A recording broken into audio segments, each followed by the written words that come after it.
Welcome back to the episode of the Hooligans Pitch, episode 114. Welcome back, Hooligans. It's me and Chad once again. What's going on? What's up, Chad? Chilling. Same. It's been a quiet week. I feel like after the build up to the Arsenal Liverpool game, and after that has been not a lot to talk about. We've plateaued in a sense. Yeah. We have AFCON, we have transfers, we have injuries, we have coach sackings. I think all those things we'll talk a little bit about today.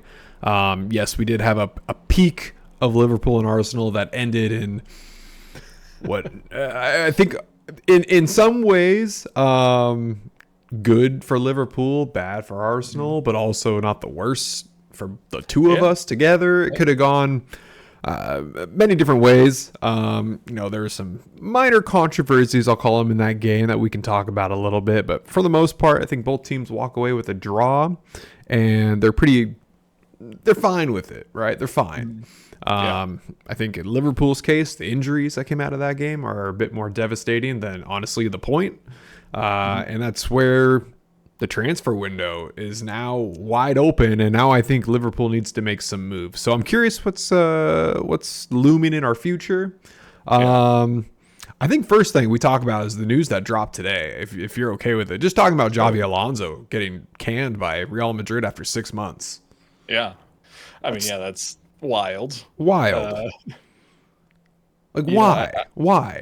I don't really keep up with La Liga close enough to really know what's going on, but I see enough talk to just see people upset. But just checking right now, Madrid's only 4 points off Barcelona at the top. I know they just lost the Super Cup over the weekend, and those meetings are always dramatic, so I get it. Sure, tempers are flaring, whatever. But 6 months with this guy, that's not only people were hyping up, but Real themselves were hyping up. They waited for this guy. There was a battle for this manager and who got to get Alonso.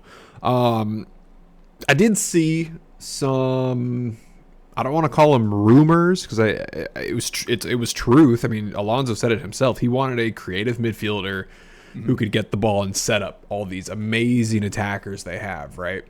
Makes sense.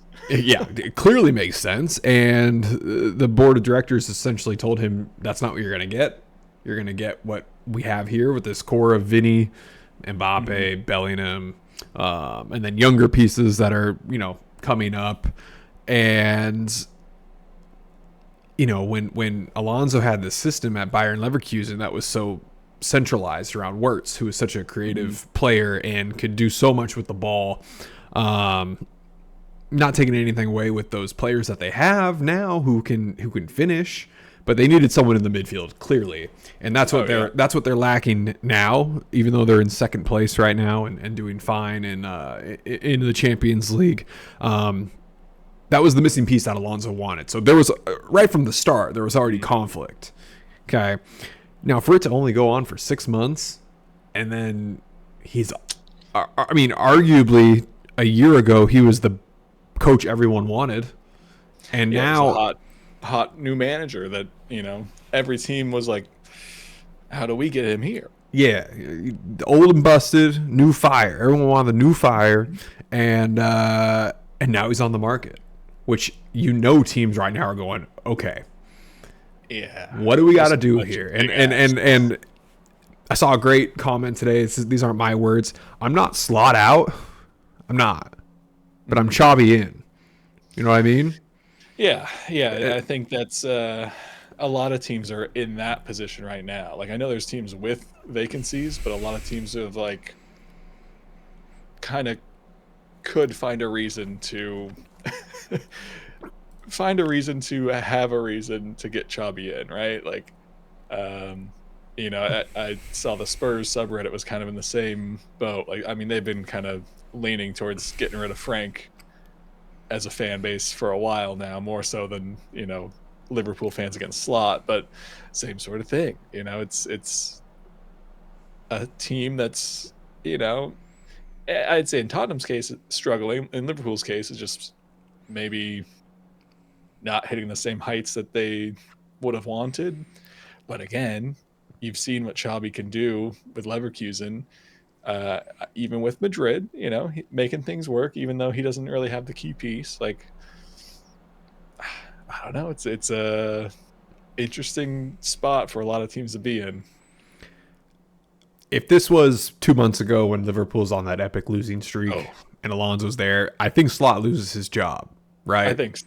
But because Slot right now is he hasn't lost in the last 10 matches, it doesn't make any sense to break ties with him now when the team is, I don't want to say succeeding, but at this point right now, with the squad we have, I would say we're beating expectations, right? Mm-hmm. Poor Salah, no Isak.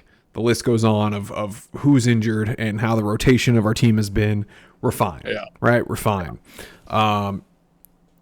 If Alonso doesn't take a job right away and waits maybe until after the World Cup and sees what teams are looking like after the summer, I don't know. I think it'd be interesting food for thought for Liverpool to consider it. I mean, former player, loved by all fans. We wanted him before Slot. We got Slot and won a title out of it, so we're not upset about it. It's just what other teams are going to come knocking, and I think. Well, I mean, he gets to reunite with Wirtz, right? Like right, and Frimpong, and we can call all the other Bundesliga guys he's played. I'll say against from Szoboszlai and Ekitike. So there's relationships there. But then you got the Manchesters, and that's what worries me. And not so much United. I think Pep's successor. I think because I was kind of trying to think through this today as well, and we know Pep is. I mean, he has been flirting with walking away for a few seasons now, right? And I think I think based off their transfers, like they know when it's coming, and he's told them when it's coming, and a lot of the transfer work they've done is to just kind of set them up for the next person. Yep. I know a lot of people were thinking that's Maresca because he was under Pep. He has that kind of Pep teaching in him, but I don't know. Xavi available, ask him to wait till summer. You got Haaland. Cherky's kind of your creative midfielder. There's still things to fix in that team, but you're starting off on a pretty good foot. Flip it over to United. United would throw everything to get Alonso, but I think I think the curse of United is more than just the coach. It's the whole culture. It's everything that from infrastructure of the stadium all the way down to the owners. I don't want to see someone like Alonso, who I like and enjoy. He doesn't fit with United for me. I do think he has maybe the ego to say I can fix this. Yeah. And that's what worries me, is him trying to fix it and it doesn't work out. Yeah. I don't know. I mean, I think he could go that route. But I mean, it's the same as when players go there. Like, I would think you see the club from the outside, right? So you can at least appreciate what looks good and looks bad. And then, as you're in your discussions with the contract or whatever, you're learning a little bit more behind the scenes of what's going on at the club. So I would think you start to see things and you're like, not really worth my time, especially in Xabi's case. He'll have other suitors. Like,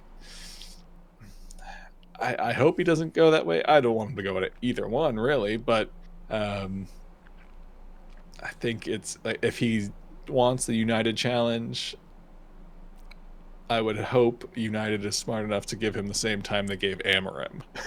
Could you imagine if they didn't? That'd be insane. Yeah. Yeah, I don't know. I mean, I don't think he'll go to a club before the season ends. Yeah. But if it were to be any club right now that has vacancy with no real direction, it's United, right? Oh, yeah. I mean, they're talking about getting an old Gunner back in there, which is just a crazy thought. I hope the right team finds him, and it's not the forced move. And it might even be in the Premier League. I mean, we really don't know. I think the Bayern Yeah. Leverkusen pick for him was even a curveball for most. Yeah. He could do that again. Take some team that is, fringe top four and turn them into champions. The Tottenham one though, that would be fascinating. I don't know what the ceiling doesn't change for me with them, with him as their coach, like today, right? Today. I think there's too many gaps in that squad for, I mean, I guess a little bit the same as United. You need someone that can come in and you're going to be okay to give them time to get the players they need and input all the tactics and teachings they need, which, we've kind of seen Tottenham doesn't really do that. I don't know. That one kind of makes sense. He certainly would play more attacking football than Frank does, and that's kind of what at least the Tottenham fans prefer. But again, your team is just this weird mishmash of players bought for a number of managers, right? So it'll take time to fix, and I don't know if he wants necessarily that kind of project, or if he wants something where, okay, maybe first season we got to work out some kinks, but then second season we're ready to go, we're ready to fight. Yeah, it's I don't know. If I had to put money on it, I think I would pick Liverpool, honestly. Really? I think okay. I think this season, no matter where it ends, it'd be really harsh to slot, right? Because it's mm-hmm. You could say it's his fault a little bit with the rotations and the squad and the tactics, and coming off of a title and then having your team. I think that's the biggest right. It's like you had a hurdle for him. If Liverpool would have thought Alonso would be available January 12th, 2026, a year and a half ago, we wouldn't have signed Slot. Like that wouldn't have happened. Something we would have had. I don't know. We would have waited. We might have just had an interim for a year and a half. And be like, Alonso, we're gonna wait for you. Like it's when you're ready, it's here. Yeah. So yeah, it definitely puts us in a tricky spot. I just don't want to see him go to City. I don't want to go against him. No, yeah, I think City's the worst option for everyone.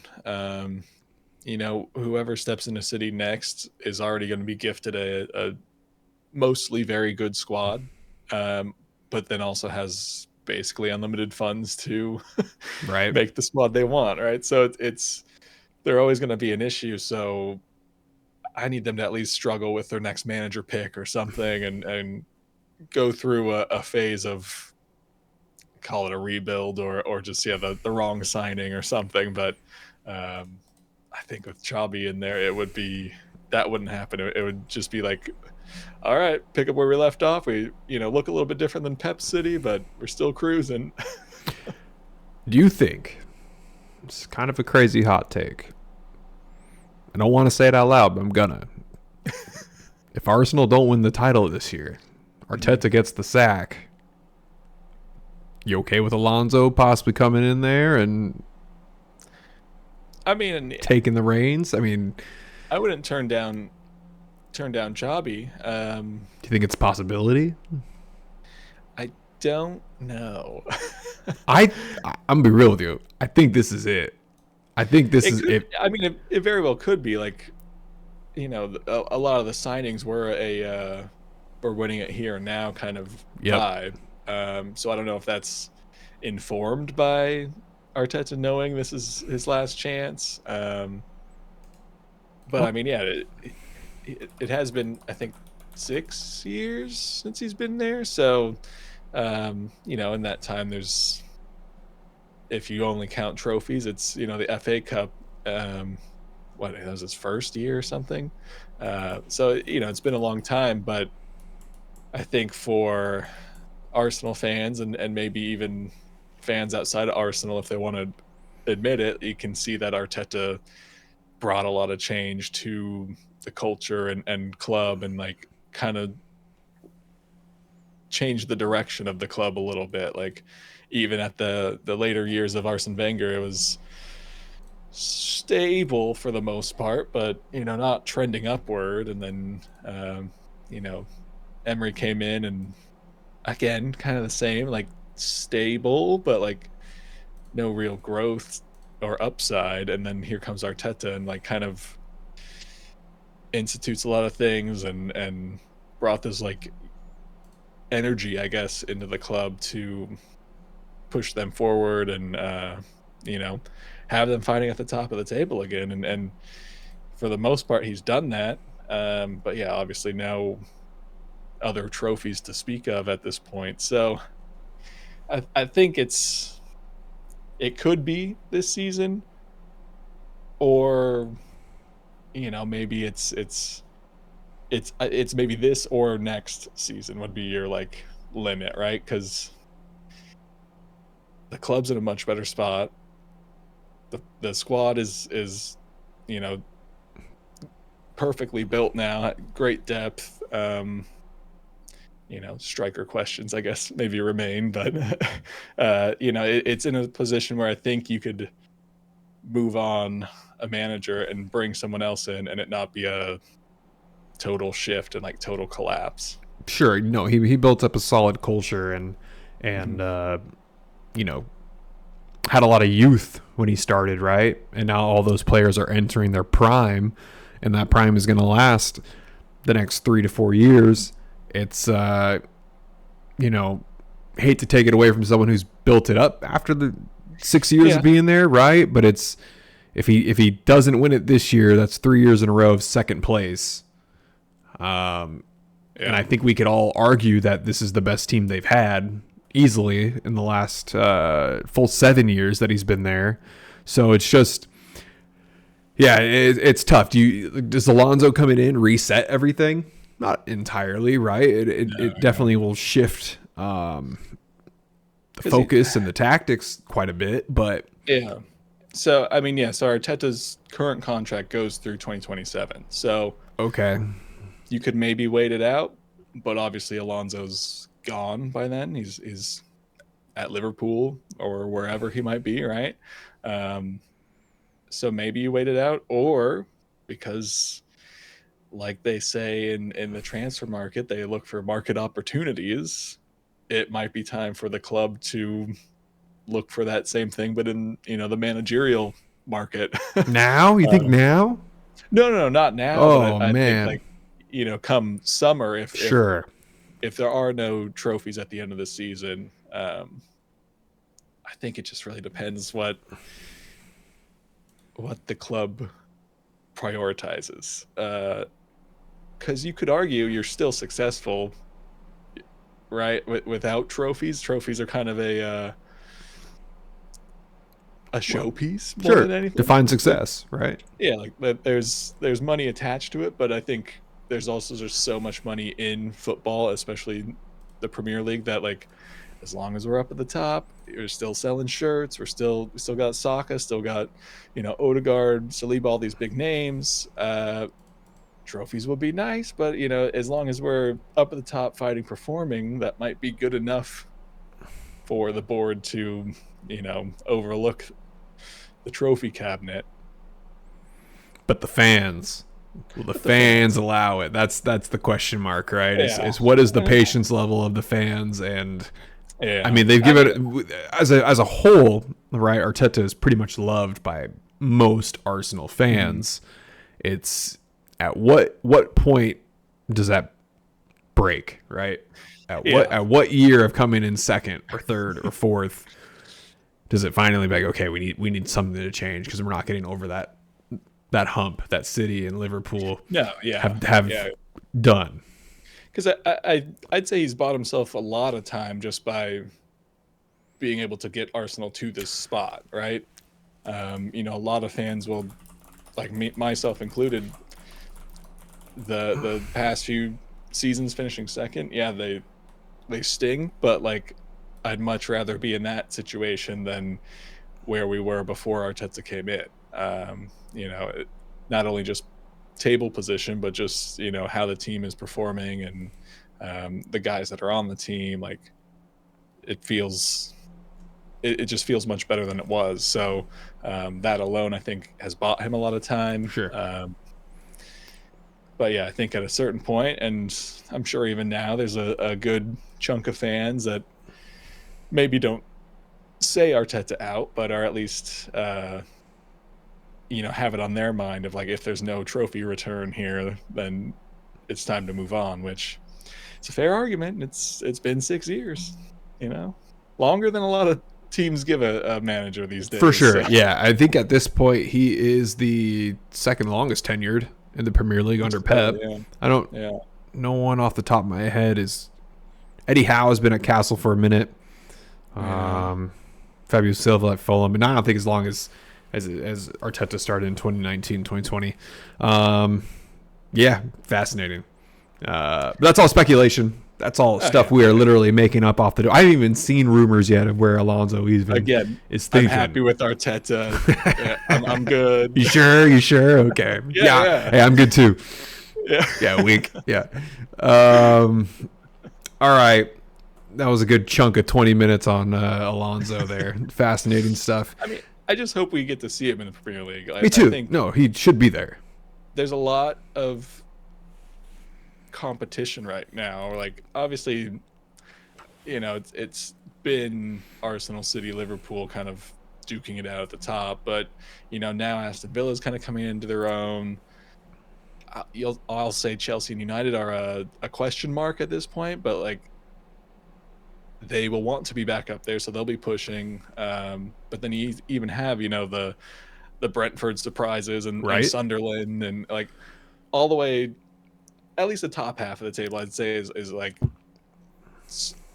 competitive, and there's like teams you wouldn't expect to like cause you issue in there. So I guess it's selfish to want to keep all the like good talent in the Premier League, but makes our viewings every week better. So I'm gonna take it. Exactly. All right, let's talk about the inevitable transfer that City didn't need, but they wanted. They got Semenyo, Chad, and I can't say that I'm too thrilled.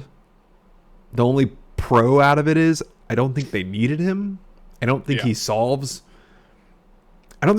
much for their lack of, right? Mm-hmm. Have wingers. They bring in a rotation of wingers, feels like every year, and they don't replenish their back line. I mean, at this rate, they have Kushinov and Ake as their center backs right now. And let's be honest, they're nothing spectacular. I fully expect City to slip defensively, as we've seen in the last 3 weeks. They have been a shell of themselves, right? They went on this hot run. We didn't think this run was going to really fade, but then half their team got hurt. And now they're sitting here going, what do we got to do? So I will complain and complain and complain if they get Guehi and there's still 116 charges still on the table, because what are we doing? We're going to bring it back because it's been diminished. I don't know if they got rid of the search results when you type in 116. Remember when this was just new, like the media was just pumping it out, and now there's nothing. Now it's silent. And Pep's going to be gone by the time all these sanctions hit. Absolutely. It just feels like a giant waiting game when City loses Pep. They lose their core. Haaland goes to PSG or Madrid, and then they're like, at City, sanction, you're going to Championship 2. Like, see ya never again, right? Yeah. Like, that's what's coming here. So for players to be saying, I want to go to City, like Semenyo, blows my mind. Yeah. I mean, I think it's just part of it's just the pay package, right? They can pay more than a lot of other teams, and if worse comes to worse, that I don't know if there's a clause or you can wiggle your way out of a contract or something to get out if these charges do drop and that drop the hammer on them and they get relegated 2-3 leagues or whatever. I just don't want City to succeed because they have more. I mean, it's going to happen again here, but just they buy these players that everyone would have wanted a Semenyo, right? Oh yeah. But City was willing to put down the money for it. Everyone's going to want Guehi coming up here. Will Palace let that go? It's hard to say at this point. Fun fact, stat fact, Semenyo is the first player to score for two different teams within 3 days of each other. That's the quickest turnaround we've seen for a goal between teams in any type of league or tournament play. So that was kind of fascinating. Yeah, but I mean, like you said, that he's not a player that was needed at City. You know, while Holland may have kind of in this slump or slowed down or whatever you want to call it, you know, their real issues have been, I'd say, midfields and defense, right? Like Cherki is in there getting, I guess, back to full fitness, and he looks good. Foden is starting to pop up a little bit more and provide. But then you're still just, your winger rotation is just this weird, like, all right, here's Doku. That one didn't work, so throw out Semenyo, and like, he didn't work, and you know, it just. My fear is that Semenyo is just going to get the Jack Grealish treatment, where Pep doesn't really want you to step out of his system, so you're just going to take the ball down the wing and cross it in, and I'm sure he can be great at that, but.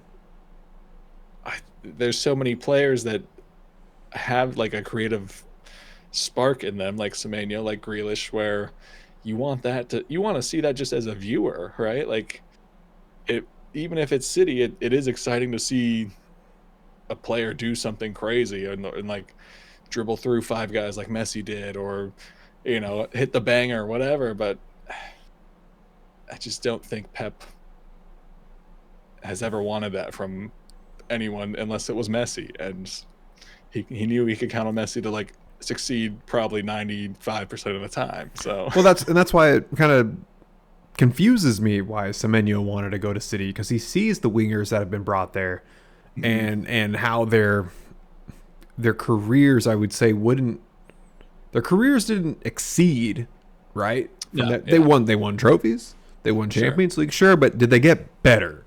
And Semenyo's entering that prime role now, and I would argue every winger that's gone there has dropped off.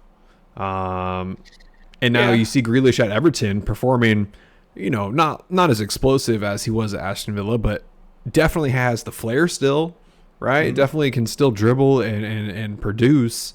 I just feel like we got robbed of especially Grealish's prime. Yeah. We didn't get to see him. I mean, you just think of if Grealish stuck with Villa this whole time, and now Villa is what it is, plus fascinating that creative Grealish that he was, like, that would have been cool. Yeah. So Semenyo at Bournemouth, I understand why the out happened. I think Bournemouth exceeded a lot of expectations within the first 7 games of the season. And then every image that came up was, look at all the sales we've made over the last year. And we're like, yeah, that makes sense why you're at the place you're at now. It's a bummer because they had a great core. But now, I mean, they're pretty close to relegation. I mean, they're not terribly far away. They shouldn't get relegated. But, I mean, luckily West Ham and Burnley, and especially the Wolves, are having abysmal seasons where you shouldn't have to worry about it. And maybe that's why they made the sale. But you have fallen off a ton. Yeah. I mean, we can go back to last year and just see where they're at. Last year they finished with 56 points, and I mean, they should probably break 40, but I think it's going to be a struggle to get there. Yeah. I mean, they've been on a terrible run, and then met Tottenham and turned that around. True.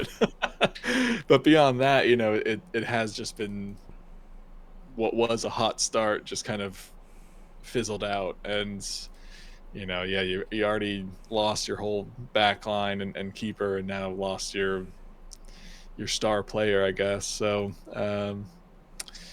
I don't think they need to worry about relegation because those three teams are bad, but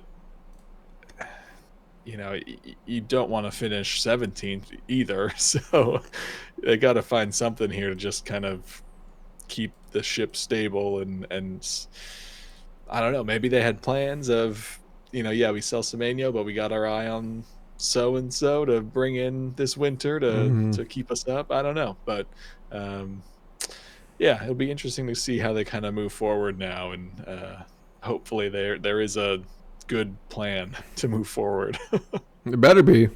Better think of one fast.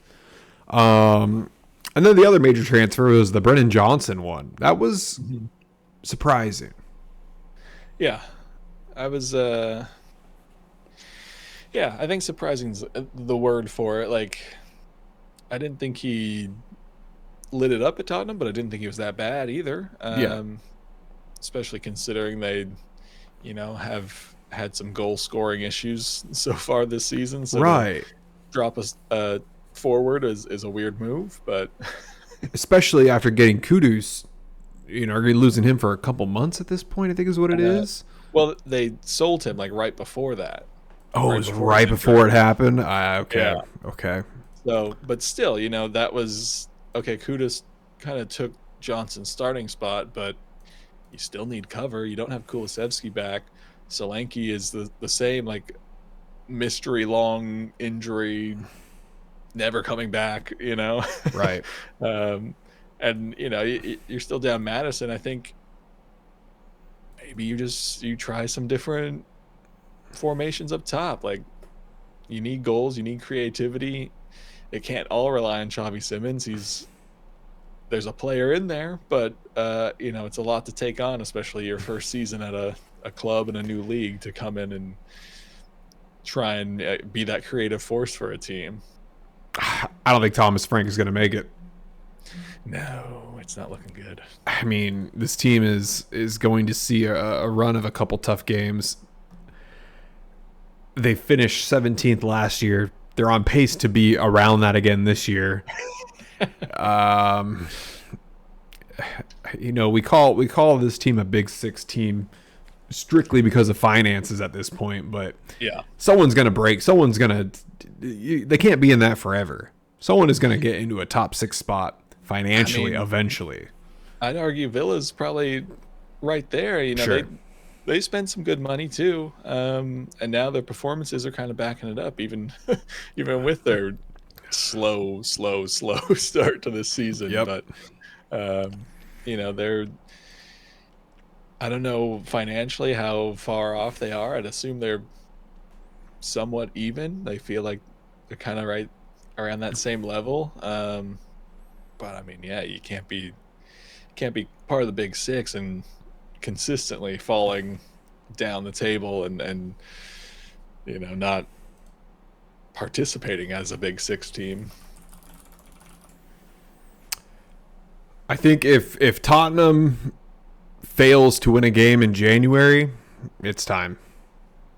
Yeah. I think that's probably what's going to be the dagger in Frank, which is a bummer, but I don't know. I don't think Tottenham has the patience. They never have. Look, your next Premier League games for Tottenham are against West Ham and Burnley. That's what I'm saying. If you can't get past those, if you can't get a win with those, there's a problem. It's either going to be those games that decide, or they'll just pin it all on the Man City game on February 1st. And I'm sure the board can already kind of write that game off as, I mean, historically Tottenham has done pretty well against City, but if you lose to City, okay, it's even if you win your next 2 games and lose to City, it's 1 win out of what it'll be 5 at that point. So it's still a bad run.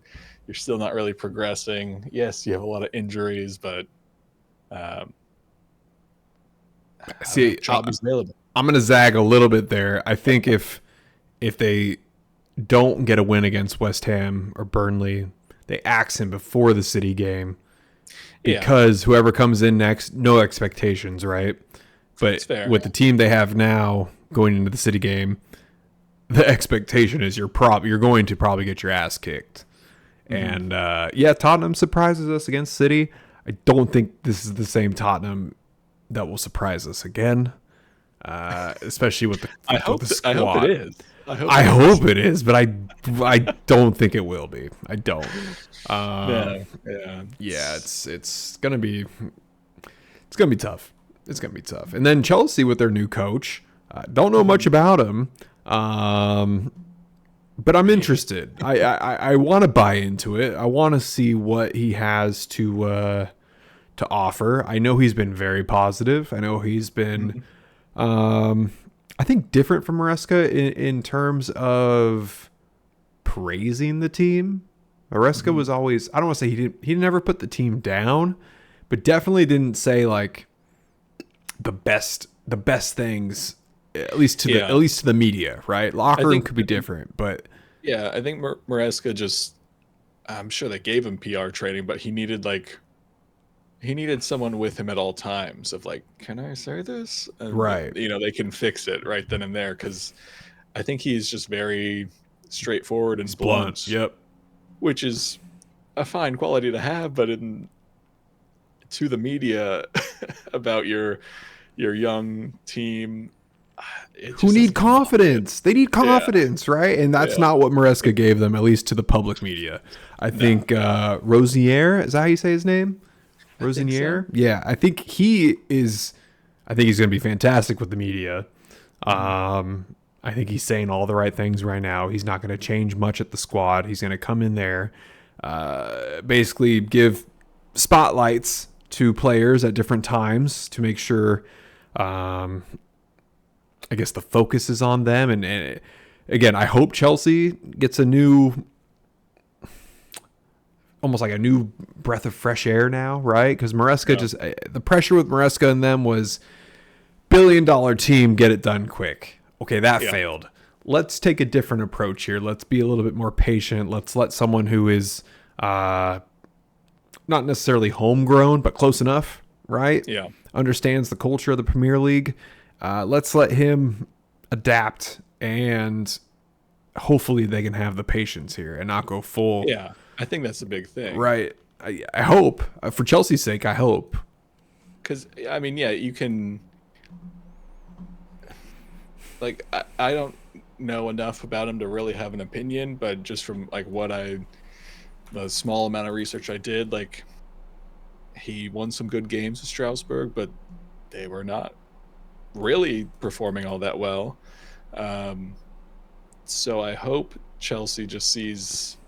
the qualities in him that they want, which part of me is scared that quality is just like he's a younger manager still trying to make his career, so we can kind of, boss him around more than some other, Maresca didn't want to take it where this guy maybe will. I hope it's not that. I hope they, actually like what he does tactically, or just how he presents the team in the media, or even in training and game day and stuff. But I think it will really just come down to if they can give him the time. It's a young squad. It's going to continue to be a young squad because they're just going to keep signing young players. So they just kind of have to come to terms with what that can be. Like,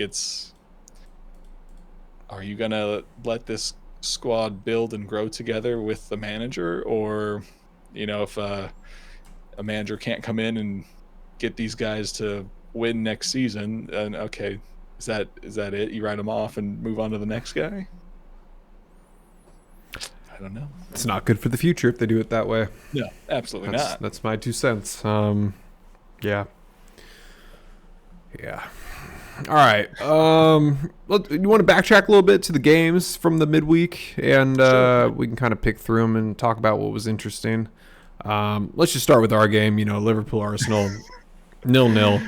The excitement, the big game of the week. Shoot, man, it was a disappointment to say the least. Again, I personally thought Arsenal was going to kind of come out and get us, and Liverpool kind of held their own there. I thought Liverpool actually controlled most of that game, and I thought it was going to be the exact opposite. Yeah. I don't know. What were your thoughts kind of behind the whole setup? I mean, yeah, it felt kind of like it felt very similar to our first meeting this season of just like neither team really wanted to give too much up, which I understand. You know, a point is still a point, but I think it would have been nice if Arsenal did kind of make this a more of quote unquote statement win, especially considering City's draw to Brighton the day before. But I think it's just, I don't know, Arsenal. I mean, they played fine. I think just not as on the front foot as probably the entire fan base was thinking they would. Yeah, and I think the biggest stat fact out of this game was Liverpool had no shots on target. Yeah, I'm not shocked by that. I'm really not. I mean, if I had to choose any game out of the last 10 years, I would probably circle this one, seeing AFCON on the table, seeing who was available. No Isak, no Ikitike, striking force of Cody Gakpo. Shocker we had no shots on target. I think the biggest controversy here, though, is those fouls, or I guess should have been fouls. Yeah. The one on Frimpong, which, you could have said Frimpong rolled his ankle. I personally think he got stepped on a little bit there. Would it have been the softest PK that we've seen this year? Close. If we could go back and look at every single one, I think it's possible to say that there have been softer. But I think there should have been a better look at it, right? Because I do think his foot got stepped on as he was still dribbling with the ball. I do think there was contact there. And then the Wirtz one, I mean, got away with that one. Yeah. Okay. Oh, absolutely. Okay. I'm glad we're at least on the same page here. My argument, if I had to play devil's advocate there, was, the ball got too far away from Wirtz. But I assume that's what they are going to point to. Okay. So, oh man, then let's go. This means, Chad, if you lose control of the ball, you can do whatever you want. Take a man out. No foul. It's a little bit like the when they first were not like immediately calling offsides and Pickford injured Virgil. Yeah, just straight up same sort of spiked just him. Gray area of well, I didn't really have control of the ball, so yeah, it wasn't a foul, even though here it just step in front, but yeah, it could be one of those situations of like a more vicious tackle or something, right? Dang, dude. And it's like you got to hand it to Wirtz, right? Because he was trying to wiggle through some bodies, and he did. Yeah. He did. Yeah. The ball just got a little too far away from him, but Trossard just comes in super reckless. And definitely a head scratcher for me because I when I was watching the game, I wasn't able to 100% focus on it, but I saw it and I said, wow, that didn't look great. But then watching it post game over and I was like, oh my God, like what happened there? So if you can remind me, was it reviewed at all? I mean, I didn't get to watch it live, so I don't know. I don't think it was. But I think it was on the pitch called. Yeah. Keep going. I think you can, make an argument for that, but we've seen so many different calls this season where the on-field's call was what it was, and it didn't look like there was anything clear and obvious to review, but they still had someone review it, right? So this probably should have been reviewed, because I think under review, under just a second look, I think it presents itself as a foul and penalty to Liverpool.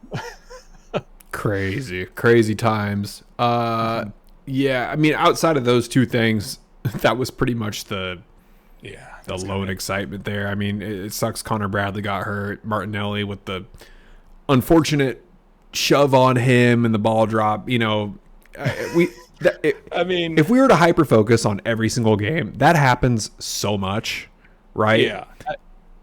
Yeah. My thought is like, you know, towards the end of the game, both teams are wanting to get something from it.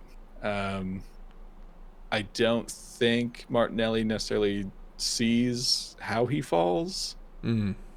And I don't think Martinelli was going to like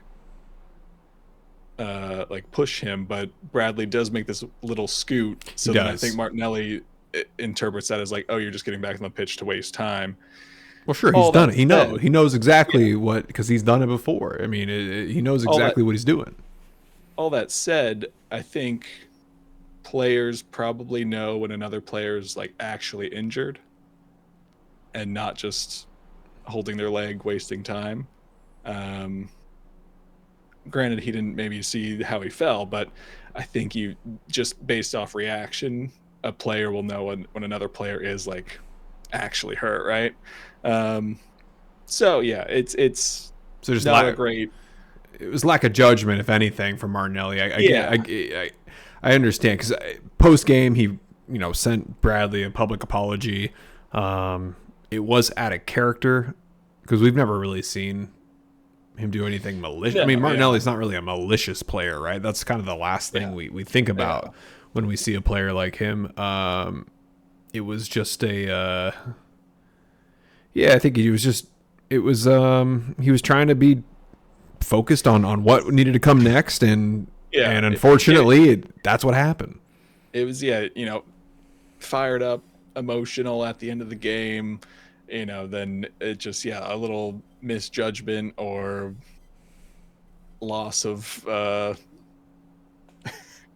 maybe sympathy for his like fellow football colleague, right? I don't think he meant any to inflict any more harm on the guy, but most don't. Everyone's there for the same reason. They want it. You want to get paid. That's probably, besides winning, it's like winning and money is like 1A, 1B, and for those players, I'm sure it shifts around entirely. And I mean, they're in a brotherhood, you can call it, of special percentage of the population who are playing in the Premier League. They all have the respect for each other. I will say though, Martinelli's lucky Darwin isn't on our team anymore, because I do think something worse would have happened. I do think something would have happened. I'm not kidding. I think it could, because that's Darwin time, 90 plus. Aggressiveness is on. He got a Conte bump. Whatever. We move on. I think it did kind of not fizzle out necessarily, but maybe didn't get as serious as it could have, because you have a lot of Brazilians out there, right? And they've all played together for the national team. I think they were able to kind of, they know his temperament more than maybe some other players do out there, and can kind of like talk to him for that split second and be like, what the hell did you do, sort of thing, and kind of keep everything calm, cool, collected, rather than it blowing up anymore. But I think a Darwin out there would have been a sight to behold.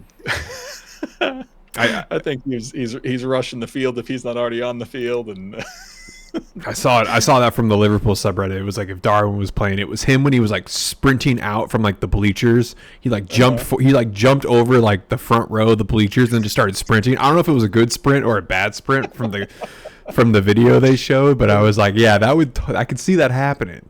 Absolutely. I don't know. It just made me laugh, and I do think though, shit would have gone down if he was there. So glad it didn't. Glad we're all moving on. Super unfortunate now. Connor Bradley's out for the rest of the year. You guys need defenders. Stat. We got to figure that out. I guess in no way, shape, or form is Frimpong a good replacement for Bradley. But let's be real. Frimpong is finally alive. He's finally playing the best he's played in a Liverpool kit. So that's nice to see. It's he scored today in the FA Cup. So yeah, I mean, not much to say after this game. I think we Yeah. got what we needed out of it. A point is awesome. To not lose against potential champions this year is great. We move on, and what do we now sit? 12 points behind y'all? Maybe a little more. Yeah. 14. 14. 14's a climb, but we'll linger. I mean, we'll linger. For Arsenal, it's a win would have been great, but a point still helps. It's now 6 points over City, which is a nice margin to have, especially considering it was floating around that Right. 2, 3, 4 number for a few weeks there. But yeah, I mean, with City's back line issue, they could potentially drop more points. So again, it wasn't the spectacle we were all hoping for, and unfortunately, I think neither one were this year. If anything, Szoboszlai, you're the sole highlight from both games of this season for these two teams. I'm okay with it. Yeah, it's a great free kick. So Yeah. Yep. It's okay. All right, in other games this week, Igor doing it again. Welcome to the Igor Thiago hype train. It's a fun ride to be on. Brentford handling Sunderland. I don't think. Oh gosh, yeah. Didn't really see that coming. I mean, Brentford's been hot, but Sunderland has just been defensive masterminds, and that didn't showcase this at all. No, I think they just got beat so much easier than I feel like we've seen the whole season. Like, Yeah. like they just kind of ran through their defense. And made it look simple. Made it look like Sunderland was a newly promoted team. And that was on my Christmas list, Chad, was Sunderland not dropping off form, and we're starting to see it here. And I don't know. I don't expect them to. Again, I don't expect them to be top 4. I would argue in the beginning of the season, maybe top 10, right? I'd like to look at our list again to see where we really had them. It wasn't in relegation, but it might have been maybe lower mid-table. And now that's kind of where we're heading, which is a bummer. Because I think they deserve so much more than that. But, you're sitting 10th right now. You got Brighton, Everton, Palace, Tottenham, 3 points behind you. They can go from 10th to 15th in a flash. So they just got to be careful here. Figure it out. Get back to where you were. Well, I mean, yeah, I think they kind of got a nice opportunity coming up. They got Palace next, then they got West Ham and Burnley. Okay. So that you can refine some form, and of course that leads into Arsenal. So you're going to lose your form there because you have to, please. But beyond that, I think if there was a time to kind of shake this downturn off, it's these next handful of games. I think they do have like 5 or 6 players at AFCON. I'm not sure how many of them would they had start. the most. Yeah, they had the most out of everyone. So yeah, I don't know how many of those start or see significant game time, but that is probably playing somewhat of a factor as well. So yeah, hopefully they can just stabilize and turn it around a little bit, because I mean, for them to stay up anyway is a great achievement, but if they can stay up in the top half, I mean, that's a great return to Premier League after however many years it has been. Yep. I mean, this is a team where you can change the narrative so fast too. I mean, I just said if you drop 3 points, you're sitting in 15th. I could say this: Sunderland, if you get 6 points in the next 2 games, you're sitting in 4th place. Like that, like so, it's very easy to go up and down and totally have this table shift. The middle of this table is just packed. Oh my gosh! The shift we're going to see again here, if we can get a victory from Bournemouth, and we'll start at Brentford, a loss from Brentford, full on shift again of who goes up and down. So it'll be fun to look back on the season when we see the full table movement between weeks like 17 to 24, and just a mishmash in the middle of just up and down. It's going to be pretty wild to see. Yeah, it's been fun though. I like it when it's Me too. It's tight like this, and you do have all that movement. Like nothing stable. Yeah, the competition is ripe. Yeah, I want more of a battle at the top. I think it'd be Sure. really interesting to see like 5 to 6 teams hovering within like Yeah. 3 or 6 points away from the top.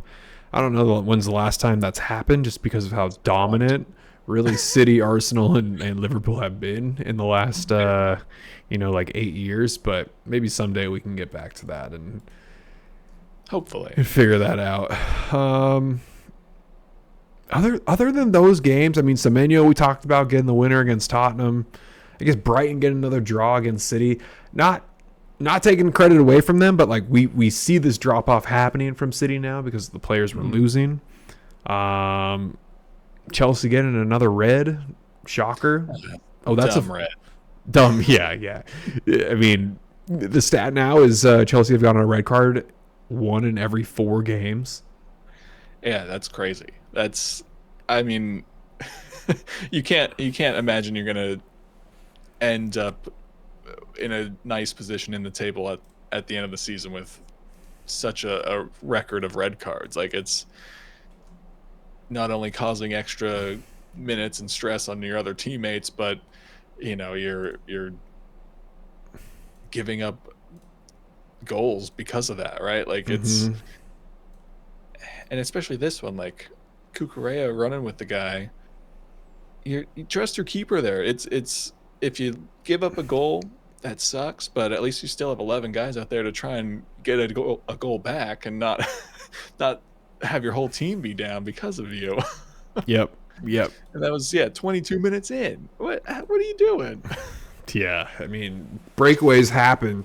I mean, look at Thiago and what they did to Sunderland. Thiago probably could have picked up 2 red cards by the way defenders were trying to play him. And Sunderland was a lot smarter defensively to not let that happen, despite losing 3-0. But at least they had 11 by the end.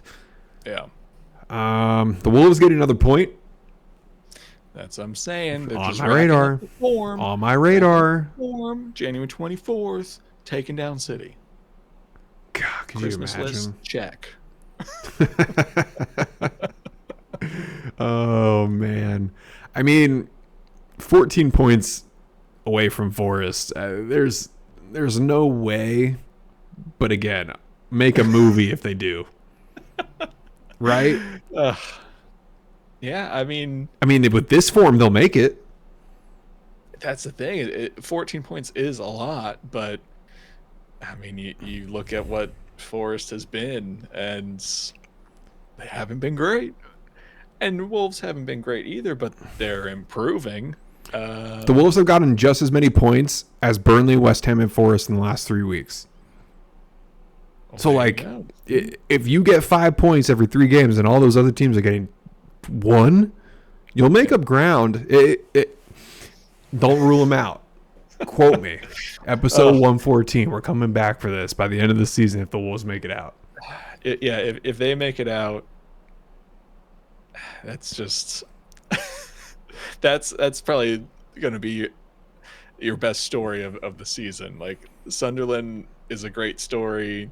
Even Villa with their start to the season is a great story. If Arsenal win it, great story. Like, finally, achieve the top that they've been so close to for a few seasons. But if Wolves can be getting shat on the whole 20 games, being talked about as getting the lowest number of points ever, and somehow make it out, come on. I'm going to go try to see if I can put $5 on the Wolves getting out of relegation. I don't know how to do that, but I'm going to ask. I'm going to ask around. You might as well. I just want to believe. I want to believe they can do it because I honestly think they can. That's what's crazy is I think they can. João Gomes is playing out of his mind right now in the midfield. He's looking great. It's momentum, right? Momentum and confidence. This young, what's his name, Mane or something? Yeah, I don't know. the second Mane, and they still got Strand Larson, who's an excellent striker. Matthias Mane, 18-year-old, got 2 goals already. He's keeping Wolves up. Do you think they'll beat Castle? I think there's a chance they beat Castle. Castle's been abysmal for. I mean, the last couple. I think you can. I think they can. because like if it was at Newcastle, I would think no, even though Leeds almost nearly won just this past match day. But at Wolves, I think even just vibes in the stadium are gonna be up now compared to what they were. There's no pressure with the Wolves. No pressure right now. I think fans are just happy now, right? They're seeing some points on the board, some goals getting scored. I think in Newcastle, they're on a run of 3 wins now, but I'd say they've been shaky in pretty much all of those. I don't know. Wolves they're just building up to take down City on the 24th. It's gonna happen. They just beat Shrewsbury 6-1. Like, momentum is there. Confidence is growing. My worry is when they do get to that 18th place spot and there's 3 games left, what happens then? Does the pressure make them crumble? That's where I'm like, oh boy, that's where I'd worry. But right now, all vibes. All vibes. I'm just trying to see what their last few games are. Oh boy. So their run of last 3: away at Brighton, Okay. home to Fulham, and their final game is away at Burnley. That could be the clincher. Could be. That's not a bad run to end on there. Don't rule them out. That's all I'm saying. Which is crazy. It's crazy to say. Yeah. But I'm saying crazy to say, but it's a little bit like I just 15th, 16th, and 17th are terrible. They've been They are. Yeah. Leeds has been a lot better, but nothing special. Yeah. They're scoring. They're scoring. Even with that, I keep going back to Villa with how slow they started. They couldn't score a goal, and now they're up there in third. They were on what, a 11-12 game win streak. Yeah, it lost to Arsenal, but they're kind of right back to winning ways. Like, so this season and the stories in the season can look impossible, but then all of a sudden it's there. It's happening. So I don't know. Put your money on Wolves. Wolves could be in 18th by the end of the month. That's what we're saying. It's not a crazy thing to say considering what West Ham and Burnley are doing. I'm here for it. I think it's possible. They look more exciting than Burnley and West Ham have. Oh, absolutely. So. They've been playing. I mean, imagine if they would have got the point against Liverpool and Arsenal in the weeks prior. Yeah. They were right there. They were right there. Yeah, anything can happen. I think that's a great note to leave on, Chad. Absolutely. Big Wolves fans. Hopefully they make it. All right. Yes. Anything more to say? No, just ready to keep going. Just looking forward to January 24th. The Wolves beat City. Yeah, you are. All right. Well, we'll catch you on the weekend. Until then, Hooligans Pitch. We're out. Peace.